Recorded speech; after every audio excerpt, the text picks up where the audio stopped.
ചക്രവർത്തിയായ ഒരു കഥ. മുഗൾ ചക്രവർത്തിമാരിൽ മഹാനായിരുന്ന അക്ബർ ചക്രവർത്തിയുടെ ഭരണകാലത്ത് നടന്ന സംഭവ ബഹുലമായ ഒരു കഥ. പ്രശാന്ത ഗംഭീരനും മയജ്ഞ സാർവഭൗമനുമായിരുന്ന അക്ബർ ചക്രവർത്തിയുടെ ഭരണകാലം ഭാരതത്തിന്റെ ചരിത്രത്തിൽ സുവർണ്ണ ലിപികളിൽ രേഖപ്പെടുത്തിയിട്ടുണ്ട്. അക്ബറുടെ അന്തഃപുരത്തിൽ നടന്നൊരു കഥ. അനാഥയും ശീലവതിയുമായ ഒരു പേർഷ്യൻ കന്യകയുടെ പ്രണയത്തിന് വേണ്ടിയുള്ള ജീവത്യാഗത്തിന്റെ കഥ അനാർക്കലി. സൗന്ദര്യധാമം അനാർക്കലി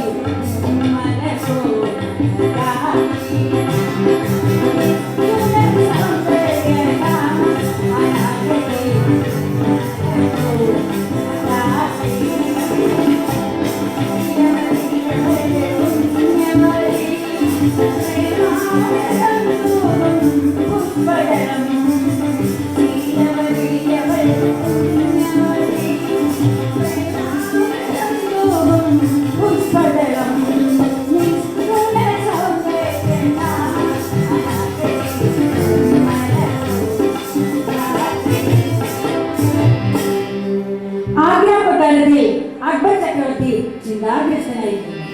പണ്ടുമുതൽക്കേ വിദേശീയ ആക്രമണങ്ങൾക്ക് വിധേയമായിട്ടുള്ള ഭാരതം ഇന്നിത ഐക്യത്തോടും ശ്രേയസ്സോടും കൂടി അഭിവൃദ്ധിയെ പ്രാപിച്ചു വരുന്നു. ഹിന്ദുക്കളും മുസ്ലിങ്ങളും ഇവിടെ സഹോദര്യം പങ്കുവയ്ക്കുന്നു. വർഗീയ വിദ്വേഷങ്ങൾ കൊണ്ടുള്ള ലഹളയ്ക്കൊന്നും ഇന്നിവിടെ സ്ഥാനമില്ല. ഇതിനെല്ലാം നാം ഭാഗ്യവാനാണ്. പക്ഷേ ഒരേ ഒരു ദുഃഖം മാത്രം. നമ്മുടെ പ്രിയപുത്രൻ സലിം രാജകുമാരൻ, ഈ ഭാരതത്തിന്റെ ഭാവി ശ്രേയസ് നിലനിൽക്കേണ്ടവൻ, അവൻ കഴിഞ്ഞാണില്ലാത്ത ഒരു കുതിരയെ പോലെ പായുന്നു.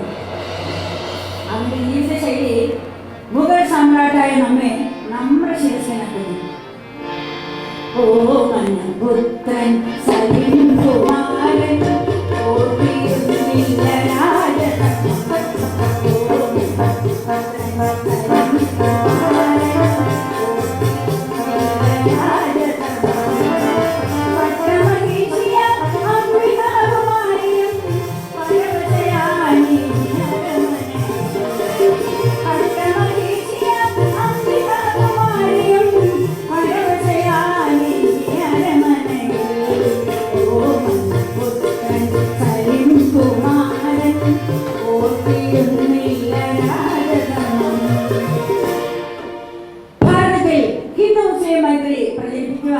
ഏറ്റവും അധികം പ്രയത്നിച്ച ഒരു ചക്രവർത്തിയായിരുന്നു അക്ബർ ബാദ്ഷാ. ഹിന്ദു മുസ്ലിം മൈത്രി പ്രസംഗത്തിലൂടെ അല്ല, അത് ജനങ്ങളിലേക്ക് നേരിട്ടെത്തിക്കുവാൻ ഏറ്റവും അധികം പ്രയത്നിച്ച ഒരു ചക്രവർത്തിയായിരുന്നു അക്ബർ ബാദ്ഷാ. ഹിന്ദു മുസ്ലിം മൈത്രി തന്റെ സ്വന്തം ജീവിതത്തിൽ പകർത്തുന്നതിന് വേണ്ടി രജപുത്ര സ്ത്രീയായ അംബികാകുമാരിയെ അക്ബർ ചക്രവർത്തി തന്റെ പുത്രനായ സലിം രാജകുമാരന് വിവാഹം കഴിച്ചു കൊടുത്തിരിക്കുകയാണ്. പക്ഷേ സലിം രാജകുമാരന്റെ പട്ടമഹിഷിയാണ് അംബികാകുമാരി. പക്ഷേ വിവാഹശേഷം വല്ലപ്പോഴുമൊക്കെ അംബികാകുമാരിയുടെ പള്ളികളിലേക്ക് സലിം രാജകുമാരൻ എത്താറുണ്ട്. കാരണം അക്ബറുടെ സൈന്യാധിപൻ ബിയാസ്തക്കിന്റെ മകൾ മെഹർ എന്നൊരു സുന്ദരി പെണ്ണുമായി സലിം രാജകുമാരന് ഒരു രഹസ്യ ബന്ധമുണ്ട്. അവൾ സലിം രാജകുമാരന്റെ കളിക്കൂട്ടുകാരിയുമായിരുന്നു. അക്ബർ ചക്രവർത്തിനും അറിയാം ഈ ബന്ധത്തെ കുറിച്ച്. അവനെ അതിൽ നിന്നും പിന്തിരിപ്പിക്കാൻ ചക്രവർത്തി പല ശ്രമങ്ങൾ നടത്തുന്നു. പക്ഷേ കളിക്കൂട്ടുകാരിയാം മെഹർ എന്ന പെണ്ണിനെ കണ്ടുകണ്ടിരുന്നു സലിം കുമാരൻ. കളിക്കൂട്ടുകാരിയാം മെഹർ എന്ന പെണ്ണിനെ സലിം കുമാരൻ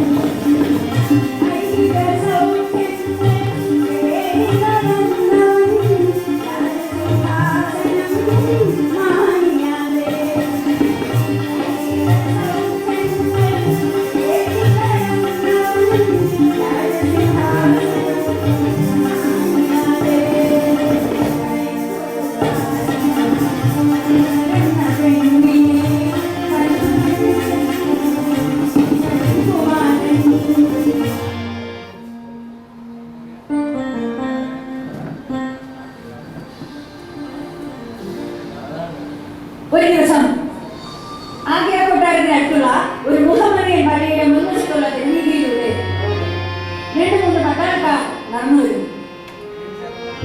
അതാ ആ പള്ളിയുടെ ഗോപുരത്തിൽ ആരും ഇരിക്കുന്നുണ്ടല്ലോ.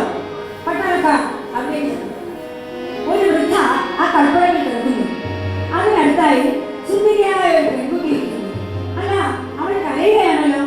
അതെ, പട്ടാളക്കാരിൽ ഒരുവൻ ചോദിച്ചു, എടി പെണ്ണെ, എന്തിനാ നീ ഇവിടെ നിന്ന് പോകുന്നത്?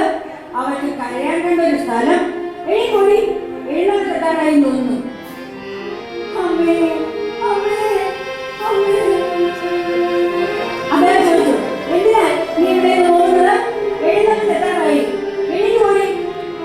അവൾ പറഞ്ഞു, ഞങ്ങൾ പേർഷ്യയിൽ നിന്നും വരുന്നു. ഇവിടെ എത്തിയപ്പോൾ എന്റെ അമ്മയ്ക്ക്, ഇതെന്റെ അമ്മയാണ്, അമ്മയുടെ ബോധം പോയി. അമ്മയ്ക്ക് ബോധം കഴിഞ്ഞിട്ട് ഞങ്ങൾ പൊക്കോളാം. ഇവിടെ ആ കിഴവിയെടുത്ത് മാറ്റി. ആ കിഴവി മരിച്ചു വീഴിച്ചല്ലോ. നീ കരയാൻ. അയ്യോ, എന്റെ അമ്മ, എന്റെ അമ്മ മരിച്ചോ? എന്റെ അമ്മ മരിച്ചോ? നിന്റെ അമ്മ മരിച്ചു കഴിഞ്ഞിരിക്കുന്നു. നീ ഇങ്ങനെ കരയാൻ പറ്റില്ല. നിന്റെ അമ്മയെ സംസ്കരിക്കണം. നിന്റെ പേരെന്താണ്? നദീറ. നദീറെ, നീയും ഇങ്ങനെ നീ കണ്ടുകൊണ്ടിരുന്നാൽ പറ്റില്ല. നിന്റെ അമ്മയെ സംസ്കരിക്കണം. അതാ അവൾ പറഞ്ഞു, അവൾ ആ പട്ടാളക്കാരോടെ പറഞ്ഞു, യജമാനന്മാരെ, പേർഷ്യയിൽ നിന്നും ഭാരതമണ്ണിൽ എത്തി 2 നിസ്സഹായരാമവർ.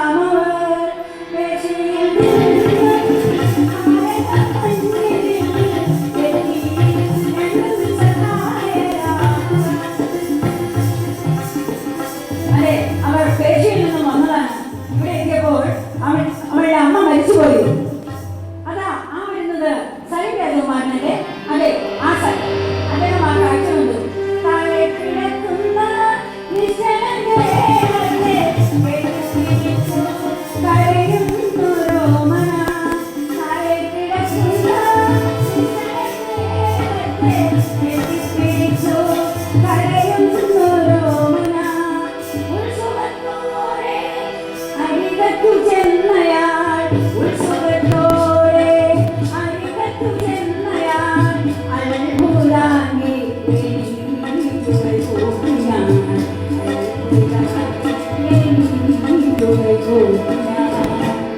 കുഞ്ഞെ, എന്തിനാ നീ കരയുന്നത്? പൊന്നു തമ്പുരാനെ, എന്റെ അമ്മ മരിച്ചുപോയി. എനിക്ക് ആരും ആശ്രയമില്ല. അതിനെ രക്ഷിക്കണം. സലീമിന് മനസ്സിലായി. സലീം അങ്ങനെന്ന ആൾക്കാരോട് പറഞ്ഞു, ഈ കുട്ടി അനാഥയാണെന്ന് തോന്നുന്നു. ഇവരുടെ അമ്മ മരിച്ചുപോയി. അമ്മയെ സംസ്കരിക്കണം. നിങ്ങൾ ആ പള്ളിയിലെ കാശിയോടുള്ള വരാൻ പറയൂ. കാശി എത്തി. കാശി, നിങ്ങൾ ഈ പെൺകുട്ടിയെ ഈ പള്ളിയിൽ താമസിപ്പിക്കണം. സംസ്കാരത്തിന് മറ്റുള്ള പണം ഞാൻ എത്രയും പെട്ടെന്ന് കൊടുത്തയക്കുന്നതായിരിക്കും. കാശിയുടെ പിന്നാലെ പോയി നദീറ. ഭരണ മൃതദേഹം മരിച്ചുകൊണ്ടുപോയി. അമ്മയെ വേർപെട്ട ദുഃഖഭാരവുമായി അരുമക്കിടാക്കിയവൾ നടന്നു വേഗം. അമ്മയെ വേർപെട്ട ദുഃഖഭാരവുമായി അരുമക്കിടാക്കിയവൾ നടന്നു വേഗം.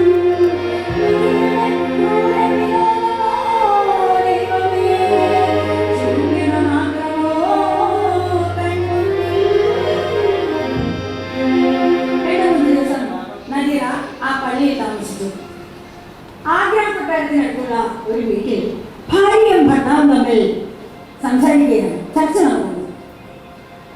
ഭാര്യയുടെ പേര് സോഫി, ഭർത്താവിന്റെ പേരോ കാസിം. കാസിം ഒരു പഴക്കച്ചവടക്കാരനാണ്.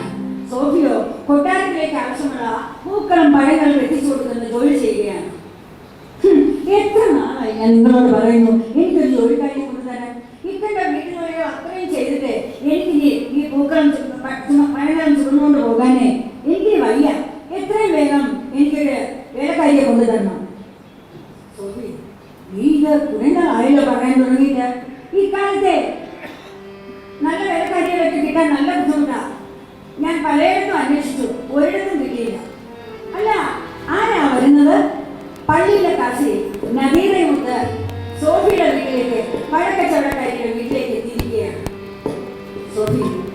ഇവൾ അനാഥയാണ്.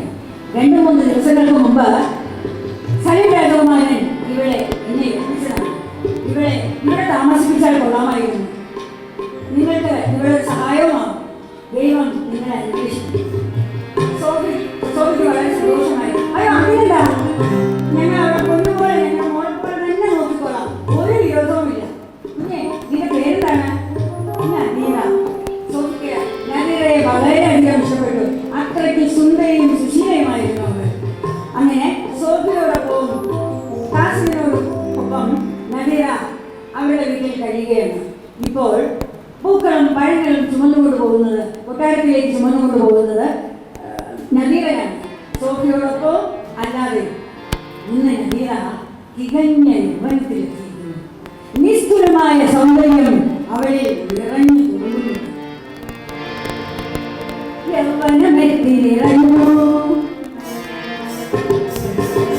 യൗവനമെത്തി നിറഞ്ഞു, യൗവനമെത്തി നിറഞ്ഞു.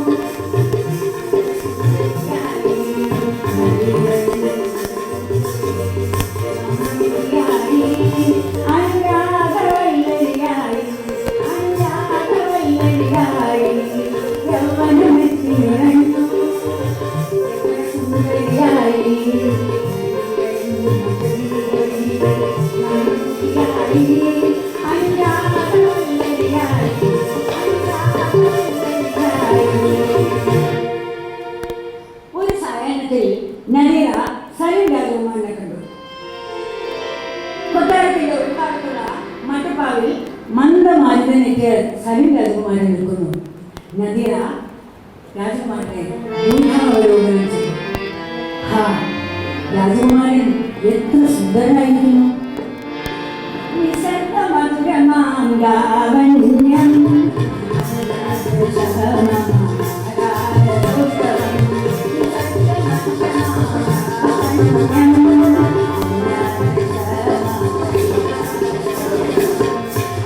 കുമാരികൾ ഭാഗ്യചന്ദ്രൻ അനാഥയാമി വല്ലൻ അനുരാഗേവൻ അനാഥയാമി വല്ലൻ അനുരാഗേവൻ നിശബ്ദമധുരമാം ലാവണ്യം.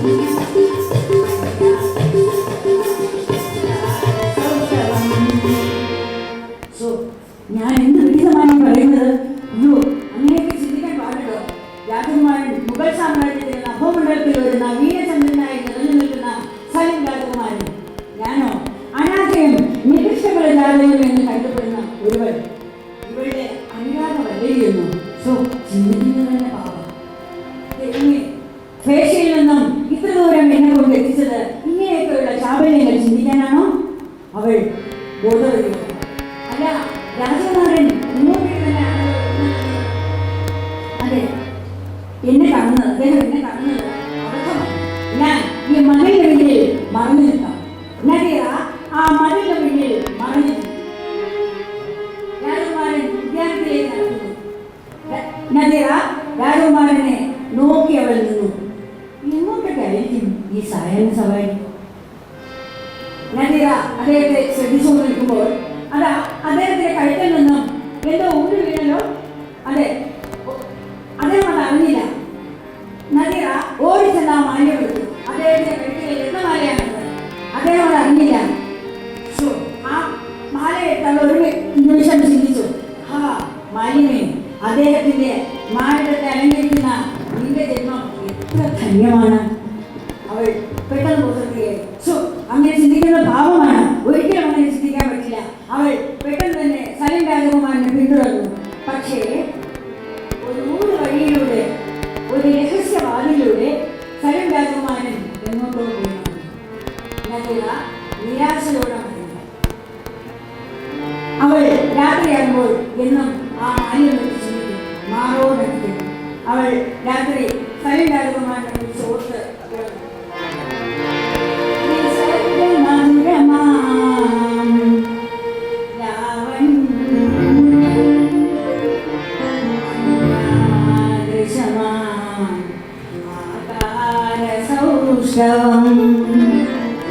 അംബികാകുമാരി തൻ ഭാഗ്യചന്ദ്രൻ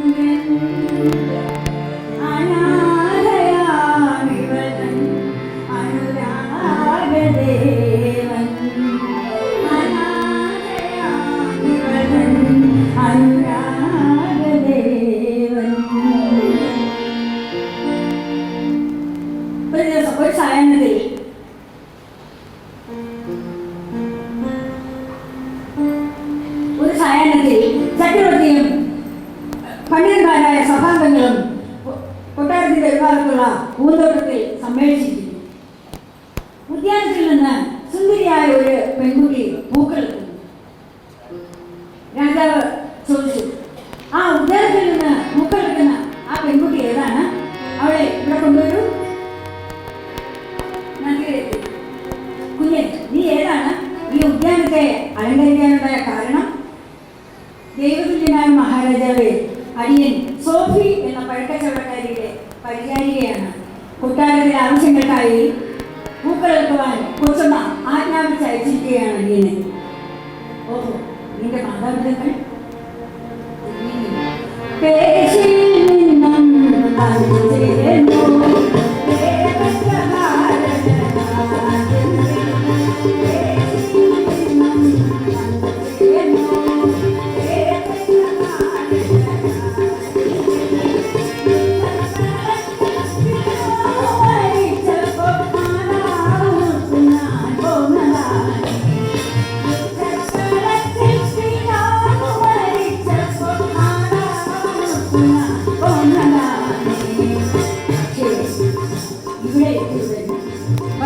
ഇവിടെ വന്നത് എന്തിനാ പറയുന്നത്?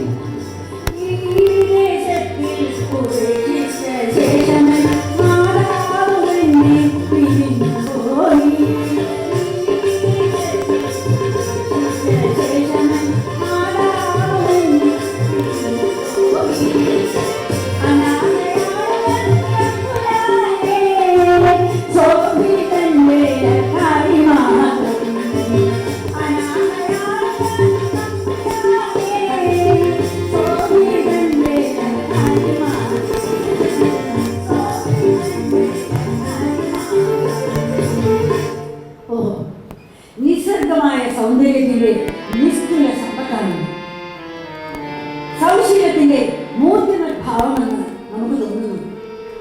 നിന്നെ കണ്ട മാത്രമേ തന്നെ പരമമായ ഒരു ആനന്ദത്തിന് ഞാൻ അധീനനായിരിക്കുന്നു. നീ ആകൃത്രിമ സൗന്ദര്യത്തിന്റെ അക്ഷയ സമ്പത്താണ്. അതെ, മനോഹരങ്ങളായ മാതളപ്പൂക്കൾ എടുത്തുകൊണ്ട് നിൽക്കുമ്പോഴാണ് നാം നിന്നെ കണ്ടത്.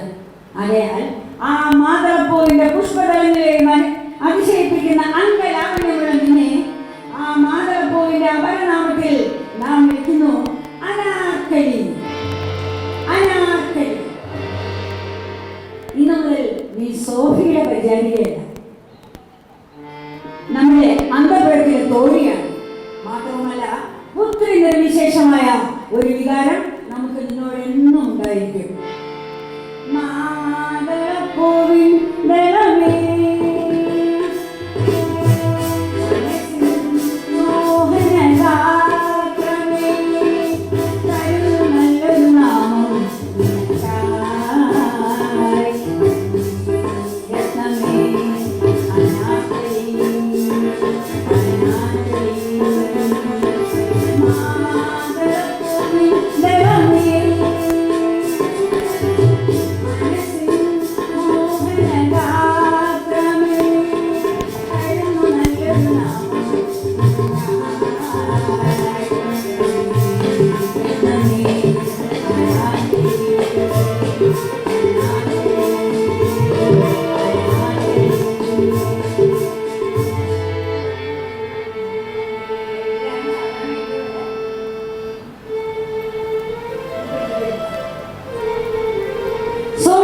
എന്ന പരിചാരിക അല്പം അകലെ നിന്ന് ഇതെല്ലാം കാണുന്നതായിരുന്നു. അവളിൽ അസൂയ ഭണം വിളത്തി. ചക്രവർത്തി തിരുമനസിന്റെ വാത്സല്യ ഭാജനമായിരുന്നു. അവൾ അന്തപുരത്തിന് തോഴിയുമായി. അവൾ ഇത്ര എളുപ്പം ഇത്ര വേഗത്തിൽ എങ്ങനെയാണ് സാധിച്ചത്? അവളിൽ അസൂയ കൂടുതലായിട്ട്.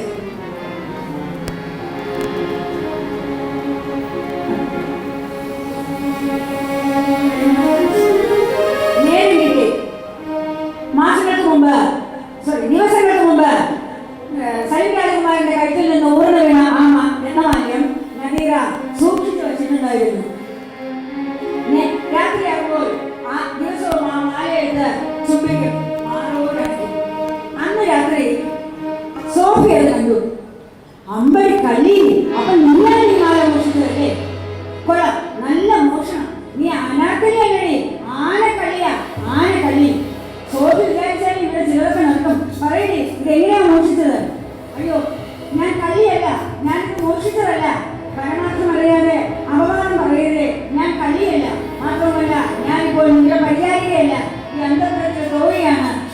ചോദിക്കേണ്ടവർ ചോദിക്കുമ്പോൾ പറയേണ്ടത് ഞാൻ പറഞ്ഞുകൊള്ളാം. ഞാൻ കള്ളിയല്ല. അന്ന് രാത്രി അക്ബർ ചക്രവർത്തിയുടെ കൊട്ടാരത്തിൽ ഒരാൾ വന്ന് പറഞ്ഞു, തിരുമേനി, കൊട്ടാരത്തിൽ നിന്ന് കളവ് പോയ ആ രത്നമാല്യം കണ്ടുകിട്ടിയിരിക്കുന്നു. ഓഹോ, ആരാണ് അത് മോഷിച്ചത്? പെട്ടെന്ന് സോഫി എന്ന പരിചാരിക അനാർക്കലിയെ വലിച്ചേച്ചു കൊണ്ടുവന്ന് ആ ചക്രവർത്തിയുടെ മുന്നിലേക്ക് ഇട്ടു. തിരുമേനി, ഈ പെണ്ണാണ് മോഷിച്ചത്. അനാർക്കലിയോ? അടിയൻ കള്ളിയല്ല, അടിയൻ മോഷിച്ചതല്ല, പരമാർത്ഥം അടിയൻ പറയാം. ശരി, സലിം രാജകുമാരനെ ഇവിടെ വരാൻ പറയൂ. സലിം എത്തി. അനാർക്കലി, നീ സത്യം പറയണം. സലിം, അടിയൻ സത്യം മാത്രമേ പറയുന്നില്ലേ. സലിം, നീ ഊര് വഴിയിലൂടെ പോയിരുന്നോ? പോയി. നീ ഇവിടെ കണ്ടില്ലേ? ഇല്ല. അനാർക്കലി, നീ സലിം രാജകുമാരനെ പിന്തുണങ്ങില്ലേ? ഇല്ല. പിന്നെ നീ ഒരിക്കലും സലിമിനെ കണ്ടിട്ടില്ല? ഇല്ല. ഒരിക്കലും കൊച്ചിനെ അടിയെ കണ്ടിട്ടേയില്ല. അങ്ങനെയാണ് ഈ രത്നമാല്യം എന്റെ കയ്യിൽ. ശരി, എങ്കിൽ എല്ലാവർക്കും പോകാം. ചക്രവർത്തി ചിന്തിച്ചു, അനാർക്കലി ഒരു പാവം പെണ്ണാണ്, അവൾ ഒരിക്കലും മോഷിക്കുകയില്ല. നമുക്കറിയാം, സലിം മെഹർ എന്ന പെണ്ണിനെ കാണാൻ ആ ഊട് വഴിയിലൂടെ പോയപ്പോഴാണ് ആ രക്തമാല്യം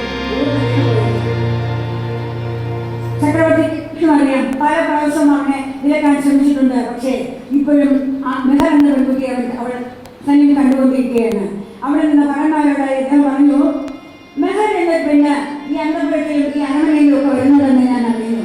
ഇനി അടുത്ത പ്രാവശ്യം അവൾ ഇവിടെ എങ്ങാനും കണ്ടാൽ ഉടനെ വിവരം നമ്മെ അറിയിക്കണം. ശരി,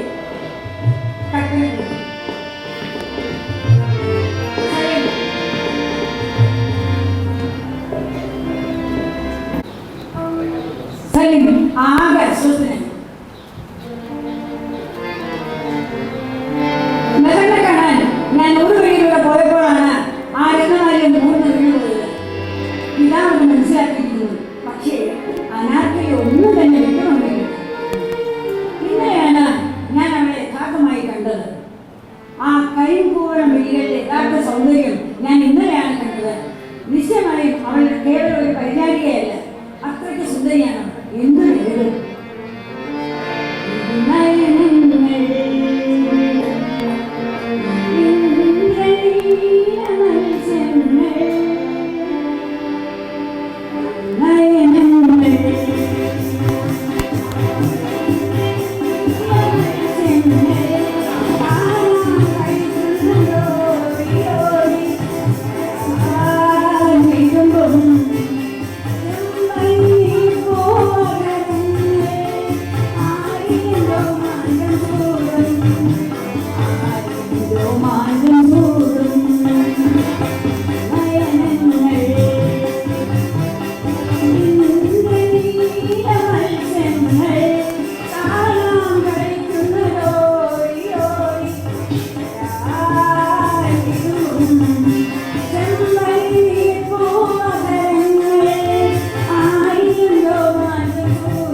കിടന്നു. ആ സമയത്ത് സലിം രാജകുമാരന്റെ പത്നി അംബികാകുമാരി ഒരു ഗ്ലാസ് പാലെടുത്ത് അനാർക്കലിയുടെ നീട്ടിയിട്ട് പറഞ്ഞു,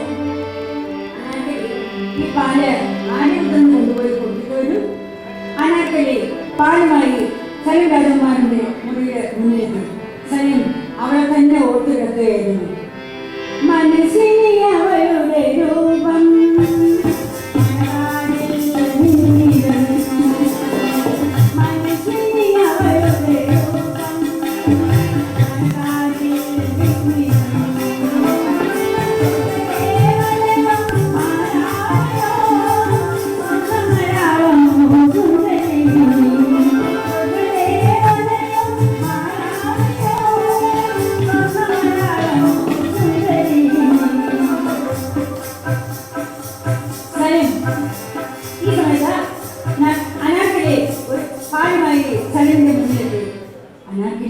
ഞാൻ നിന്നെ തന്നെ ഓർത്തു കിടക്കുകയായിരുന്നു.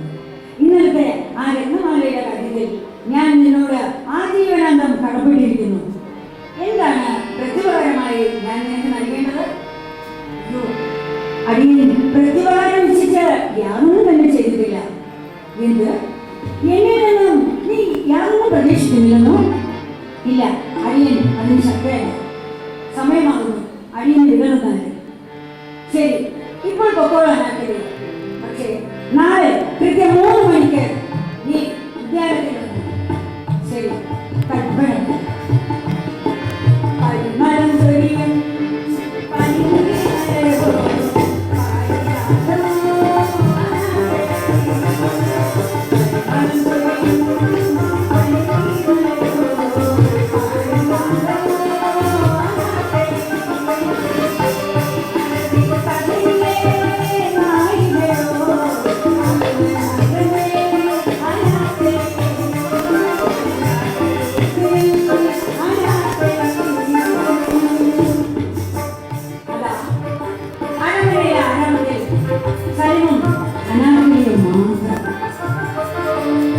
ഒരു ചെമ്പക പൂവെടുത്ത് സലീം അനാർക്കലിക്ക് കൊടുത്തു.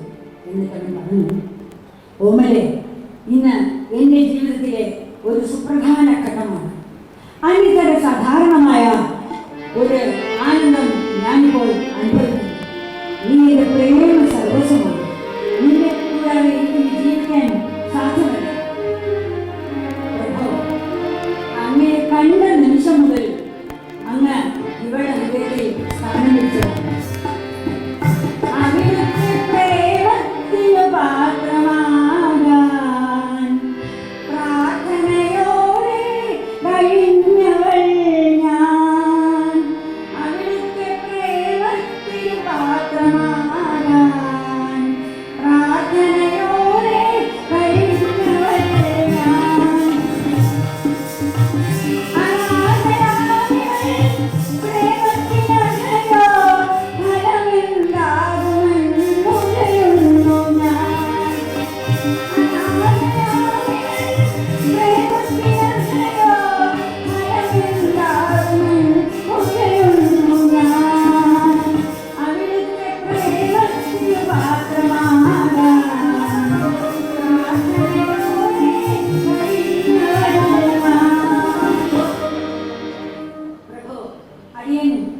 അങ്ങേ കണ്ട ദിവസം മുതൽ അങ്ങ് ഇവളുടെ ഹൃദയത്തിൽ സ്ഥാനം പിടിച്ചതാണ്.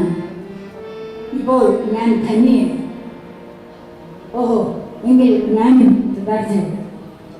അനാർക്കലി, നിന്നെ കൂടാതെ എനിക്ക് ജീവിതമില്ല. നീ എൻ്റെ പ്രേമ സർവസ്വമാണ്. സ്വർഗീയ ലാവണ്യനിധിയായ നിന്നെ കൂടാതെയുള്ള മുഗൾ സാമ്രാജ്യം പോലും എനിക്ക് വേണ്ട.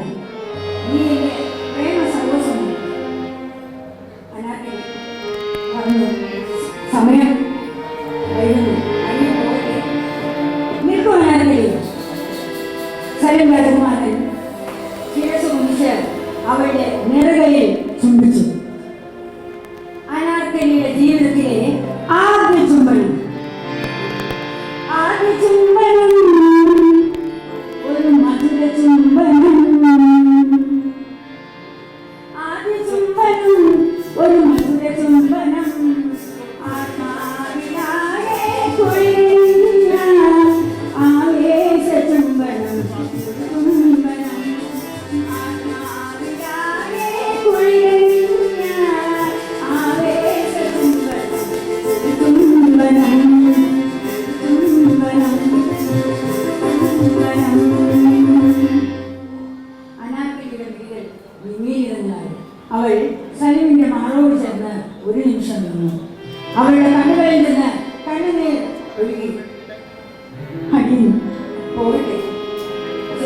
ഒക്കൊള്ളുന്നു.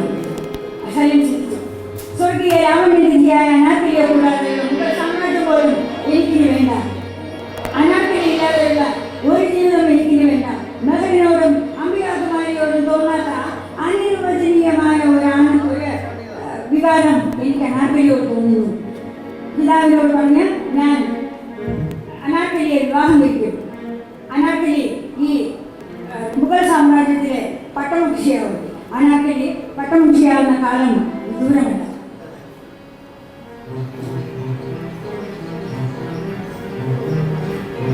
സമയം രാത്രി. സലീമിന്റെ മനസ്സിൽ അനാർക്കലി നിറഞ്ഞു നിൽക്കുന്നു. സോഫി എന്ന പരിചാരിക അദ്ദേഹത്തിനെ വീശിക്കൊണ്ട് നിൽക്കുന്നുണ്ടായിരുന്നു. സലീം രാജകുമാരന് അനാർക്കലിയെ കണ്ടേ മതിയാവും, കാണാതിരിക്കാൻ കഴിയുന്നില്ല അദ്ദേഹത്തിന്. അദ്ദേഹം സോഫിയോട് പറഞ്ഞു, സോഫി നീ പോയി അനാർക്കലിയോട് ഞാൻ പറയും, ആരും അറിയരുത്, രഹസ്യമായിരിക്കണം. അടിയൻ. സോഫി പോയി. ആരും അറിയരുത് പോലും. ആരും അറിയാതെ എന്തെങ്കിലും ഒരു കാര്യം ഈ ലോകം നടക്കുമോ? അവൾ പണി പറ്റിച്ച് കളഞ്ഞല്ലോ. ഏതായാലും രാജകുമാരൻ അവൾ മയക്കി എടുത്തല്ലോ. ഇതൊന്ന് കലക്കണം. ഏതായാലും ഇതൊന്ന് കലക്കിയേ മതിയാവും. സോഫി അനാർക്കലിയോട് പറഞ്ഞു. അനാർക്കലി എത്തി. അനാർക്കലിയെ കണ്ടതും സലീം രാജകുമാരൻ പെട്ടെന്ന് ആലിംഗനം ചെയ്തു. അനാർക്കലി, എനിക്ക് നിന്നെ കൂടാതെ ജീവിതമില്ല, എനിക്ക് ഉറങ്ങാനേ കഴിയുന്നില്ല. ഈ സമയം സോഫി എന്ന വഴക്കച്ചവടക്കാരി അംബികാകുമാരിയുടെ പള്ളിയറയിലേക്ക് ഓടി ചെന്നിട്ട് പറഞ്ഞു, ദേവി പ്രസാദിക്കണേ, അടിയന്റെ കണ്ണിയെ കണ്ടതാ. അനാർക്കലി അതാ കൊച്ചുതിരുമേനിയുടെ പള്ളിയറയിൽ. ഞാൻ പള്ളിവട്ടം ഇരിക്കാൻ പോയപ്പോൾ അടിയന്റെ കണ്ണിനെ കണ്ടതാ. അവളെ ഇവിടെ പിടിച്ച് കയറ്റുമ്പോഴേ ഞാൻ വിചാരിച്ചതാ എന്തെങ്കിലുമൊക്കെ കുഴപ്പമുണ്ടാവുന്നുണ്ട്. പിന്നെ ഈ അസമയത്ത് അനാർക്കലി ആര്യപുത്രന്റെ പള്ളി അറിയോ? എന്തിന്? അടിയൻ അറിഞ്ഞൂടായേ. അടിയൻ പള്ളിവട്ടം ഇരിക്കാൻ പോയപ്പോൾ അനാർക്കലി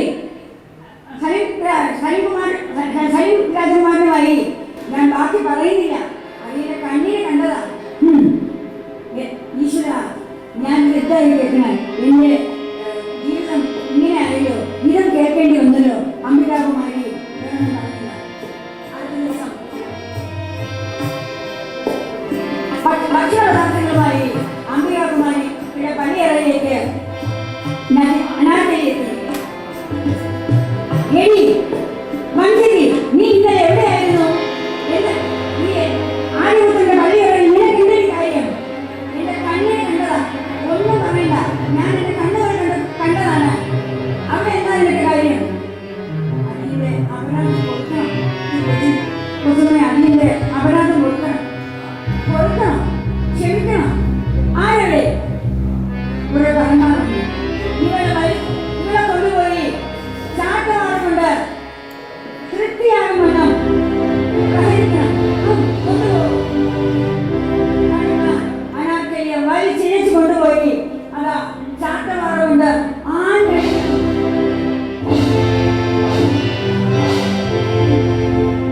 ചാട്ടമാറടിയേറ്റ് ഉറഞ്ഞുപോയി. മൃദുമാക്കി അനാർക്കലി തളർന്നുപോയി. വിധിയുടെ ക്രൂര വിനോദമോ ദൈവമേ, ശൂന്യത മാത്രമോ കൺമുന്നിൽ. ചാട്ടമാറടിയേറ്റ് ഉറഞ്ഞുപോയി. മൃദുമാക്കി അനാർക്കലി തളർന്നുപോയി. വിധിയുടെ ക്രൂര വിനോദമോ ദൈവമേ, വേദന മാത്രമോ കൺമുന്നിൽ.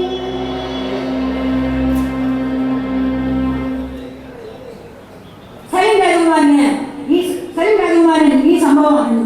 അദ്ദേഹത്തിന് അത് സഹിക്കാൻ കഴിയില്ല. അദ്ദേഹം അംബികാകുമാരിയുടെ പള്ളിയറയിലെത്തി. ഭവതി, എന്ത് ചാവല്യമാണ് ഈ കാണിച്ചത്? ചാവല്യം കാണിച്ചത് ഞാനല്ലല്ലോ. ഇന്നലെ ഞാൻ ആളയച്ചില്ലല്ലോ. പിന്നെന്തിനാണ് ഭവതി എന്റെ ശയനമുറിയിലേക്ക് വന്നത്? ആ കാഴ്ച എനിക്ക് ദുസ്സഹമായിരുന്നു. കേവലം ഒരു പരിചാരികയുമായി ആര്യപുത്രൻ അന്തപുരത്തിൽ രമിക്കുന്നത് ഒരു തർമ്മവൃത്തി എങ്ങനെ സഹിക്കും?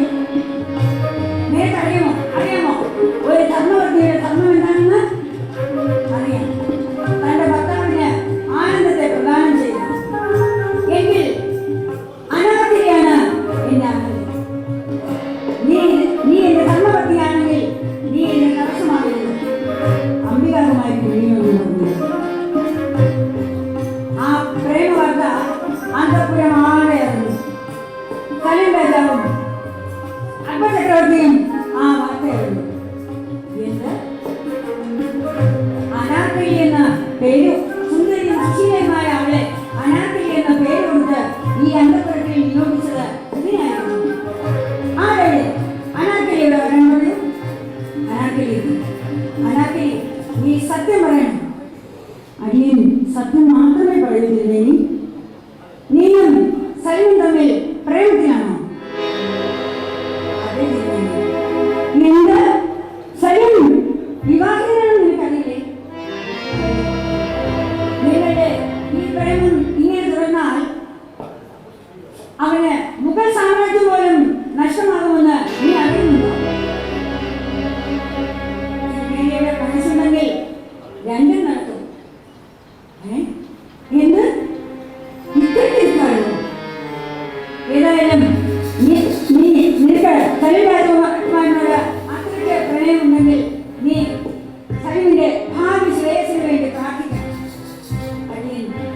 സലീം രാജകുമാരന്റെ ഭാവി ശ്രേയസിന് വേണ്ടി സദാ പ്രാർത്ഥിക്കുന്നു. എങ്കിൽ നീ ഇപ്പോൾ രണ്ട് പ്രതിജ്ഞകൾ ചെയ്യണം. ഒന്ന്, ഇന്നു മുതൽ നീ സലീം രാജകുമാരനെ ഇനി ഒരിക്കലും കാണരുത്. ഇനി ഒരിക്കലും സലീം രാജകുമാരന്റെ ഒരിക്കലും രാജകുമാരനെ കാണുകയില്ല. രണ്ട്, മേലിൽ ഒരിക്കലും നീ ഈ അരമനയിൽ പ്രവേശിക്കരുത്.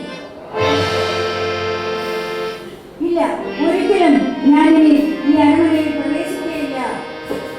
അവൾക്ക് പിടിച്ചു നിൽക്കാൻ കഴിയില്ല. അവൾ സത്യം ചെയ്തു. മേലിൽ ഒരിക്കലും ഞാൻ ഈ അരമനയിൽ പ്രവേശിക്കുകയില്ല. ഇത് സത്യം, സത്യം, സത്യം. അനാർക്കലി ആകെ തളർന്നുപോയി. ഈ പ്രണയത്തിന്റെ അന്ത്യമാണോ ഇത്? എങ്കിൽ നിനക്ക് പോകാം. അനാർക്കലി അവിടെ നിന്ന് ഇറങ്ങി നടന്നു. അവൾ മനസ്സിൽ ചിന്തിച്ചു, ദിവ്യമായ ഈ പ്രണയത്തിന്റെ അവസാനമാണോ ഇത്? ഞാൻ ഇനി എങ്ങനെ ജീവിക്കും? സലീം രാജകുമാരനെ കാണാനും എനിക്ക് പറ്റില്ല. ഭഗവാനെ, ഇതെന്തൊരു വിധി!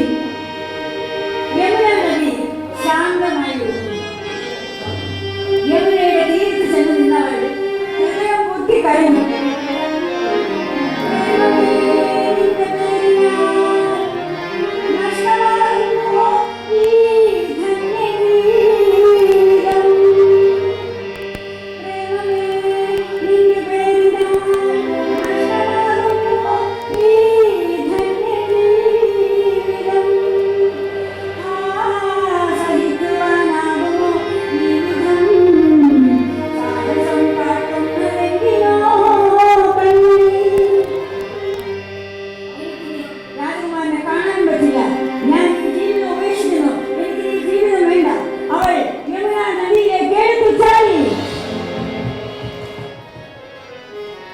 പഴക്കച്ചവടക്കാരനായ ഹാഷിം ആ കാഴ്ച കണ്ടു. അദ്ദേഹം നദിയിലേക്ക് ഇറങ്ങിച്ചെന്ന് ആ അനാർക്കലിയെ രക്ഷിച്ച് കരയിൽ കൊണ്ടുവന്നു. കുട്ടി, നീ സാഹസമൊന്നും കാണിക്കരുത്. എന്തിനാ നീ സാഹസം കാണിക്കുന്നത്? വരൂ, നമുക്ക് വീട്ടിലേക്ക് പോകാം. ഇല്ല, അടിയൻ നീ ഒരിടത്തേക്കുമില്ല. പിന്നെ നീ എന്ത് ചെയ്യാൻ പോകുന്നു? അപ്പോൾ അതാ വരുന്നു. കയ്യിലൊരു കീട്ടിട്ടുമായി ഒരു വൃദ്ധൻ അതാണ് അനാർക്കലിയെ കുട്ടി, ഇനിയാണ് കഴിയുന്നത്. ഞാൻ നിന്നെ സഹായിക്കാൻ വന്നതാണ്. നിങ്ങൾക്ക് ആർക്കും എന്നെ സഹായിക്കാൻ കഴിയില്ല. ഇതാ, ഇത് ഒരു നാണയങ്ങളാണ്. ഇത് വെച്ചോളൂ. നിന്റെ നിത്യോപയോഗത്തിന് നിങ്ങളുടെ സഹായമാണ്. എനിക്ക് ഈ നാണയങ്ങളുടെ ആവശ്യമില്ല. എങ്ങനെ ജീവിക്കും?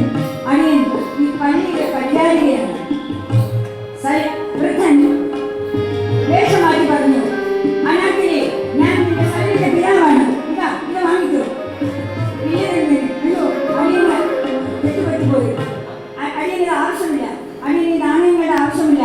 ഞാൻ ഈ പള്ളിയുടെ പരിചാരികയാണ്. രാജാവ് തിരികെ പോയി. നിരാശയോടെ തിരികെ പോയി. അതാ അനാർക്കലി അന്നപാനീയം വിളമ്പും പരിചാരികയായി ആ പള്ളിയിൽ കഴിഞ്ഞ അന്നപാനീയം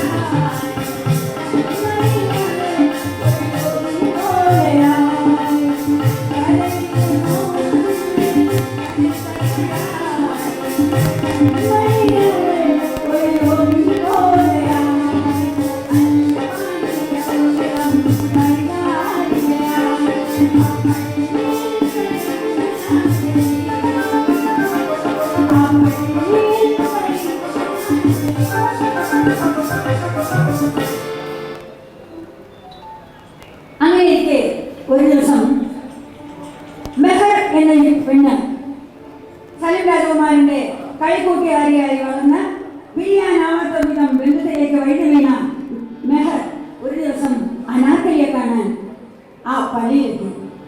അതാ സലിം രാജകുമാരന്റെ പ്രേമസ്വരൂപിണിയായിരുന്ന ആ അനാർക്കലി ഇപ്പോൾ ഒരു യോഗിനിയെ പോലെ അതാ അന്നപാനീയം വിളമ്പു പരിചാരികയാൽ ആ പള്ളിയിൽ കഴിയുന്ന അനാർക്കലി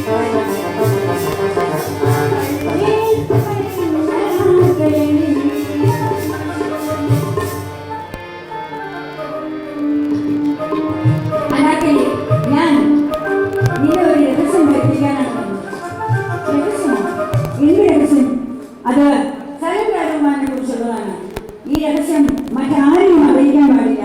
മറ്റാരെയും ഈ രഹസ്യം അറിഞ്ഞാൽ സലിം രാജകുമാരന് അദ്ദേഹത്തിന്റെ രാജ പദവി പോലും നഷ്ടമാകും. അതുകൊണ്ട് ആരെയും അറിയിക്കാതെ നീ ഈ രഹസ്യം സലിം രാജകുമാരന് കൊടുക്കണം.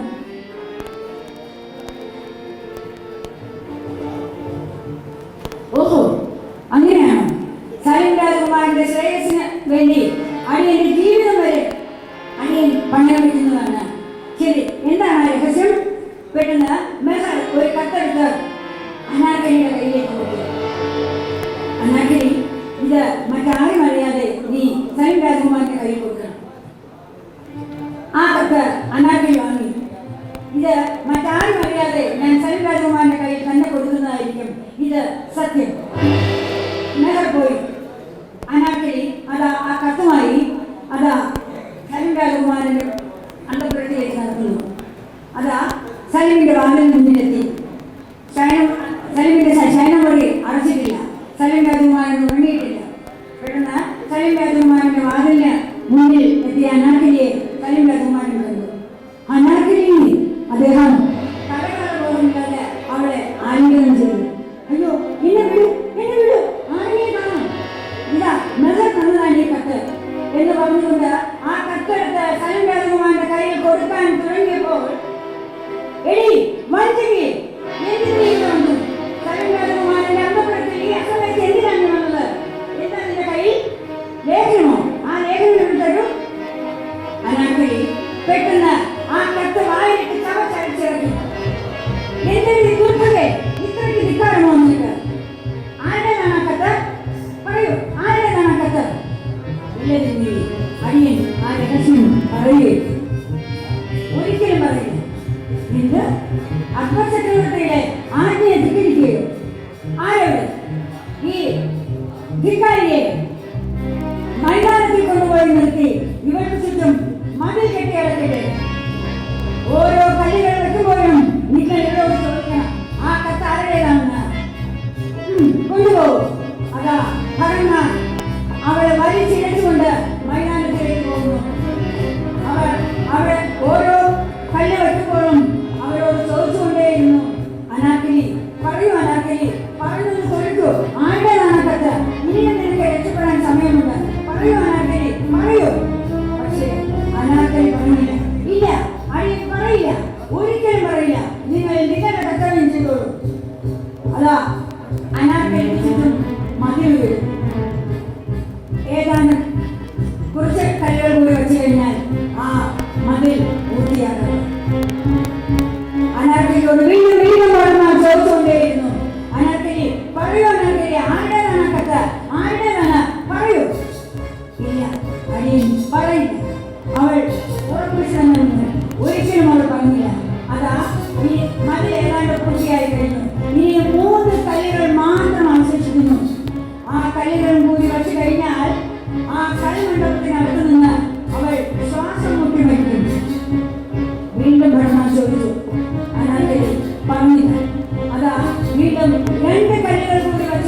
അതാ അവസാനത്തെ കല്ലും വെച്ച് കഴിഞ്ഞു. ആ കൽമണ്ഡപത്തിനകത്ത് നിന്ന് അക്ബർ ചക്രവർത്തി വീണ്ടും അദ്ദേഹത്തിന്റെ കണ്ണിൽ നിന്നും ഒരു തുള്ളി കണ്ണിൽ ഭൂമിയിലേക്ക് വെച്ചു. ആ കൽമണ്ഡപത്തിനുള്ളിൽ നിർത്തി ആ അനുരാഗ വായ്പിനെ ഹരിച്ചു.